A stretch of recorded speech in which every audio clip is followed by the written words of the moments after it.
Hai guys, ketemu lagi dengan aku di channel Lady Din. Semoga kalian semua dalam keadaannya sehat dan bahagia. Kasus kali ini akan kembali menceritakan sebuah kasus dingin yang menimpa gadis muda di Texas, Amerika Serikat yang baru bisa terbongkar setelah menunggu 46 tahun. Bagaimana kisah lengkapnya? Tanpa basa-basi lama-lama, kita langsung masuk ke ceritanya ya. Sebelumnya, jangan lupa untuk subscribe dulu channel ini dan nyalakan lonceng notifikasinya supaya kalian tahu video terbaru dari aku.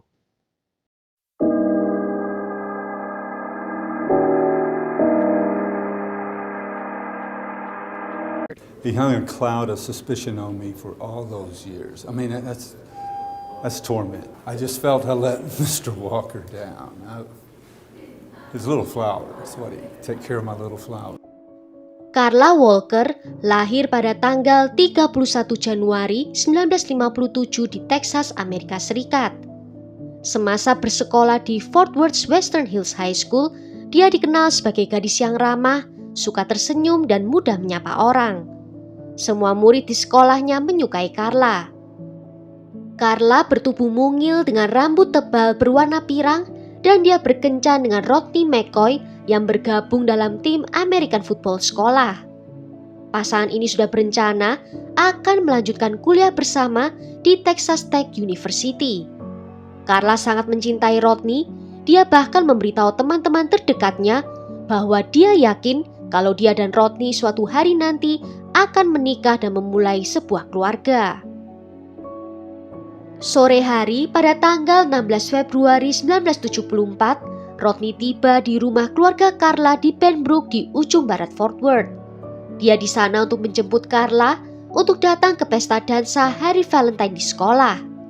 Ketika Carla menuruni tangga dari kamar tidurnya, Rodney dengan bangga mengenakan cincin yang diberikan Carla kepadanya. Rodney lalu menyematkan korsase pada gaun Carla dan kemudian mereka pergi dengan mobil ke kafetaria sekolah yang telah didekorasi dengan pita warna merah muda. Sepanjang malam, para siswa menari diiringi dengan live band dan saat acara berakhir di sekitar pukul 11:30 malam, Rodney mengajak pasangan lain untuk ikut naik mobil bersamanya dan juga Carla. Mereka lalu berhenti di beberapa tempat nongkrong remaja seperti Mr. Quick Hamburgers dan Taco Bell. Kemudian setelah menurunkan pasangan lainnya, Rodney dan Carla pergi ke arena bowling agar Carla bisa menggunakan kamar mandi di sana. Saat Carla kembali ke mobil dan pintu penumpang terbuka, Rodney melihat sekilas seorang pria berkulit putih, berbadan jangkung, berambut coklat pendek dan mengenakan rompi, dan pria itu lalu memukul kepala Rodney dengan pistol. Tanpa diketahuinya, klip peluru pistol copot dan jatuh ke area tempat parkir. Pria itu kemudian meraih Carla, dan Ronnie yang nyaris tidak sadar mendengar pria itu berkata kepada Carla, "Kamu akan ikut denganku bukan sayang?" Ingatan terakhir Rodney tentang insiden itu adalah Carla berteriak meminta tolong padanya untuk memanggilkan ayahnya, sambil Carla dibawa pergi oleh pria tak dikenal itu. Di pukul 1 pagi, Ronnie tersadar masih duduk di kursi pengemudi, namun Carla tidak terlihat dimanapun. Dia langsung menuju ke rumah Carla yang jaraknya kurang dari 1,5 kilometer dari arena bowling itu untuk memberitahu orang tuanya tentang insiden yang telah terjadi. Orang tua Carla, Leighton dan Doris masih terjaga dan mereka sedang bermain domino di ruang makan dengan kedua anak lainnya, yaitu adik laki-laki Carla yang bernama Jim dan kakak perempuan dari Carla yang bernama Cindy. Mereka mendengar seseorang menggedor pintu depan dan tertegun melihat Rodney dengan darah menetes dari wajahnya. Rodney dengan panik menceritakan kalau Carla telah diculik oleh seseorang. Leighton yang adalah pensiunan dari Letnan Kolonel Angkatan Udara langsung mengambil pistolnya dan berlari ke arena bowling. Sedangkan istrinya menghubungi polisi. Petugas segera tiba di lokasi, menggeledah tempat parkir di mana mereka menemukan dompet Carla beserta klip peluru pistol yang terjatuh. Polisi lain berkendara di jalan-jalan di sekitar dengan mobil patroli mencari tanda-tanda keberadaan Carla. Setelah matahari terbit, lebih banyak lagi orang yang ikut dalam pencarian. Bahkan beberapa mengelilingi kota dengan menggunakan helikopter. Di awal tahun 70-an, populasi kota Fort Worth hanya berjumlah 400.000 orang penduduk, kurang dari setengah jumlah saat ini. Pemimpin kota selalu mengatakan kalau kota mereka adalah tempat yang aman dan berorientasi keluarga. Di kota itu orang-orang bahkan tidak mengunci pintu rumah mereka, sehingga mereka tidak pernah membayangkan sesuatu yang buruk akan terjadi pada Carla. Tetapi pada tanggal 20 Februari, 4 hari setelah hilangnya Carla, 2 petugas yang ditugaskan untuk mencari saat itu sedang mengemudi di sepanjang jalan terpencil di dekat Danau Benbrook, sekitar 8 km dari arena bowling. Dan mereka melihat gorong-gorong, yaitu terowongan beton yang dibangun untuk membiarkan air mengalir di bawah jalan. Mereka pun menepi untuk mengintip ke arah dalam. Tak disangka mereka melihat seorang wanita muda berbaring telentang dengan wajah dan lehernya dipenuhi goresan dan juga memar yang dalam. Gaun birunya berlumuran darah dan sobek di beberapa tempat. Branya terangkat ke atas payudaranya dan celana dalam serta pantyhose-nya digumpalkan menjadi satu di pintu masuk gorong-gorong. Dia jelas telah mati dicekik dan juga tidak ada bekas pengikatan di bagian leher, sehingga para penyelidik yakin bahwa si pelaku telah mencekik dengan menggunakan tangannya. Orang tua Carla diminta datang untuk mengidentifikasi tubuh itu. Jim ikut pergi bersama mereka, dan saat ibu dan ayah Carla dibawa ke lorong untuk melihat, tiba-tiba ibu Carla mulai berteriak. Mendengar suara teriakan ibunya membuat Jim merasa takut. Dia mengatakan itu seperti suara binatang yang melolong yang akan diingat seumur hidupnya. Dari hasil otopsi mengungkapkan bahwa Carla masih hidup selama 2 hari dalam penyiksaannya. Dia mengalami pemukulan, penyiksaan, pelecehan seksual, dan pencekikan sampai akhirnya mati. Laporan toksikologi juga menunjukkan bahwa Carla telah disuntik dengan morfin. Berita pembunuhan Carla menutupi hampir seluruh halaman depan koran lokal. Pemakamannya sendiri dihadiri oleh lebih dari 1.250 pelayat. Dan sebuah surat misterius dikirim seseorang yang mengaku mengetahui tentang pembunuhannya, termasuk di antara sedikit bukti yang diterima dan dirilis oleh Departemen Kepolisian. Pihak berwenang membentuk gugus tugas detektif dari Departemen Kepolisian daerah, tetapi mereka tidak memiliki banyak hal untuk bisa diselidiki. Tidak ada sidik jari yang teridentifikasi pada tubuh atau pakaian Carla. Darah di bajunya ternyata berasal dari luka di kepalanya Rodney.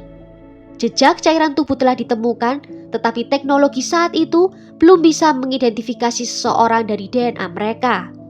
Di era itu juga tidak ada kamera CCTV di tempat parkir, juga belum ada alat pembaca plat nomor di pinggir jalan raya. Mereka hanya menyimpan pakaian Carla dengan baik sebagai barang bukti yang bisa digunakan nantinya. Detektif juga menyewa seorang ahli hipnotis untuk mencoba mendapatkan lebih banyak detail dari Rodney yang mengalami cedera kepala selama insiden tersebut. Tetapi ingatan paling penting yang berhasil dia ingat adalah bahwa penculik Carla mengenakan topi koboi berwarna coklat. Ketika penghipnotis menjentikan jarinya dan Rodney terbangun, Rodney langsung menangis karena dia menyesal tak bisa menyelamatkan Carla. Detektif yang bertugas juga membahas pembunuhan lain yang belum terpecahkan yang terjadi pada 7 Februari 1973, hampir persis tahun sebelum pembunuhan Carla terjadi. Malam itu seorang wanita muda bernama Becky Martin tidak pulang setelah mengikuti kelas malam di kampusnya.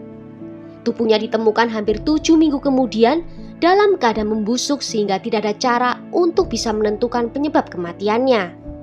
Tetapi yang paling menarik perhatian para detektif tentang pembunuhan Becky itu adalah di mana tubuhnya ditemukan, yaitu di sebuah gorong-gorong.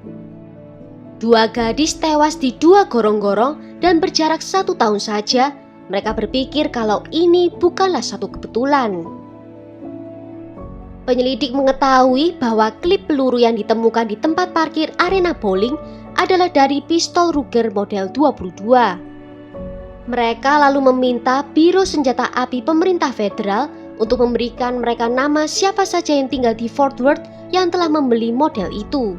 Seorang pria dalam daftar itu adalah seorang pengemudi truk berusia 31 tahun bernama Glenn McCurley. Glenn adalah anak tertua dari 3 bersaudara, di mana sejak remaja dia sering membuat masalah dan juga tidak disiplin. Pada awal Maret 1974, 2 detektif tiba di rumah Glenn untuk menanyanya tentang pistol Ruger 22 miliknya.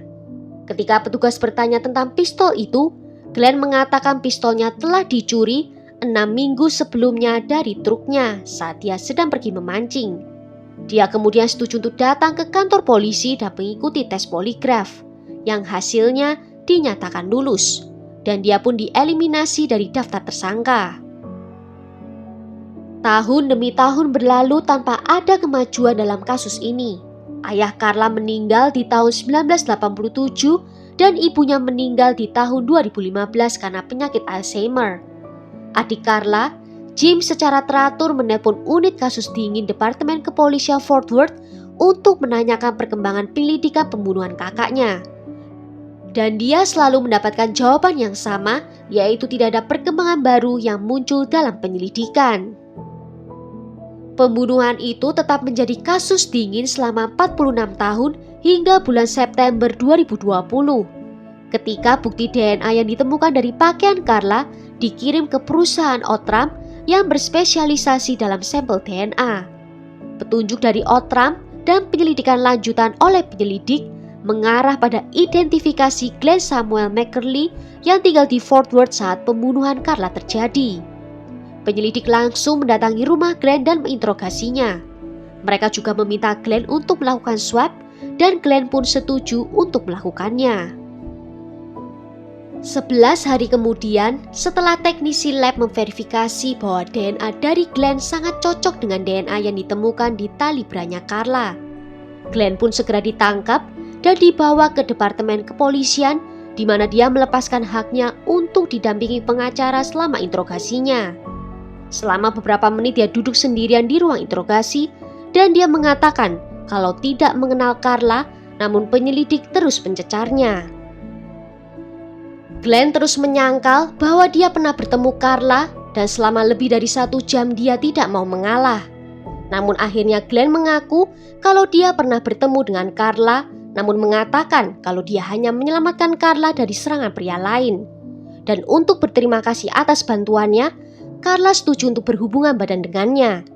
Dia juga mengklaim kalau Carla masih hidup saat dia pergi meninggalkannya.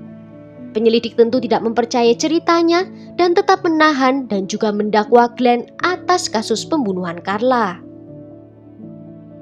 Setelah berbicara dengan pengacara yang ditunjuk oleh pengadilan, Glenn tetap mengaku kalau dirinya tidak bersalah. Pengacaranya berpendapat dalam pengajuan pengadilan bahwa tes DNA dari lab Outram cacat dan bahwa penyelidik telah memaksa kliennya untuk membuat pengakuan palsu. Namun jaksa berhasil membujuk hakim untuk menetapkan uang jaminan Glenn sebesar $500.000 Amerika. 9 bulan kemudian, pada tanggal 16 Juni 2021, di sidang pra-peradilan pertama yang dibuka untuk umum, istri dan putra dari Glenn hadir. Jim beserta dengan istrinya juga hadir di ruang persidangan. Pada saat pintu ruang sidang terbuka, dengan mengenakan pakaian penjara berwarna hijau, Glenn didorong masuk ke dalam ruang sidang dengan kursi roda. Beberapa orang saksi dipanggil, termasuk mantan pacar dari Carla, di mana dia bersaksi tentang malam kejadian saat Carla diculik dan menghilang dari hadapannya. Dan kemudian jaksa mengungkapkan suatu bukti yang mengejutkan, di mana pistol Ruger yang Glenn klaim telah dicuri oleh seseorang, namun polisi menemukannya saat menggeledah rumahnya, di mana tersembunyi di sebuah kompartemen di atas pintu rumahnya. Pada hari ketiga persidangan, Glenn mengubah pembelaannya menjadi bersalah dan hakim dengan cepat menjatuhkan hukuman penjara seumur hidup terhadapnya. Glenn saat ini dipenjara di unit Gibb Lewis dan baru memenuhi syarat untuk pembebasan bersyaratnya pada tanggal 21 Maret 2029. Di tahun 2022, dia belum mengaku kalau telah membunuh Carla, memberitahu bahwa dia mengaku bersalah hanya karena capek dikejar oleh penyelidik. Penyelidik juga yakin kalau Glenn mungkin terlibat dalam kasus pelecehan seksual dan juga pembunuhan beberapa wanita muda lainnya yang terjadi di daerah Fort Worth pada tahun 70-an dan 80-an. Meskipun sampai saat ini, dia tidak pernah didakwa dengan kejahatan tambahan apapun. I wish you had done this a long time ago. I want to know if you've done this to anybody else, you need to bring that out because those families need to know too. Well, sampai di sini dulu cerita kali ini. Bagaimana menurut kalian tentang kasus ini? Tulis ya pendapat kalian di kolom komentar. Akhir kata terima kasih karena sudah nonton video ini sampai akhir. Sampai jumpa di video berikutnya. Ciao!